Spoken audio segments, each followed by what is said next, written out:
1800 2200 2300 দুর্যার মধ্যে যা পানি আছে 3 তালাক 14 গোষ্ঠীরে তালাক আদম আলাইহিস সালাম পর্যন্ত যত খ্রিস্টান আছে বেগুনের তালাক আর অন্তর কলব বেশি দর দেওয়া এক তালাক 2 তালাকই হনে দিব আমাদের ই ফেতেনি হারবা একবার 3 নম্বরে এটা হতে এক উৎসব পায় বউরে তালাক কিনে দিবে লাগি এর তো রাজু হইয়া না হইয়া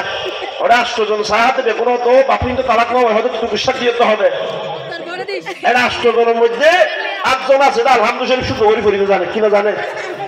হ্যাঁ আলহামদুলিল্লাহ জিবরাইল যদি দুনিয়ায় যায় তো তারপরে এর দাঁতে গুজারি ফেলাইতে কি আলহামদুলিল্লাহ দিন তুই ও না ফতোয়াদের দেখে হদিন তালাক না অত বিশ্বাস শুধু তালাক দিলে তালাক হলে কি আর দেশের মধ্যে তো না রুগীর তোমার ডাক্তার বাড়ি গিয়ে কি বাড়ি গিয়ে সাধারণ মানুষের তোমার মৌলভী বাড়ি মুফতি বাড়ি গিয়ে আলিফ বা ফরিদ জানে তেও ডর মুফতি সাত বড় মধ্যে শুধু ফতোয়াদের দেয় তার তোমার ডর দেওবন পর্যন্ত 7000 ফটিয়ে পর্যন্ত কি মুফতি এই সাত বড় মুফতির বোর্ড ডর মুফতি সাহেব কইলাম দেখি ওনারা মানে জন্নত গিরা বলবি ভাজুলে কত ফানা যাবে তো তোমার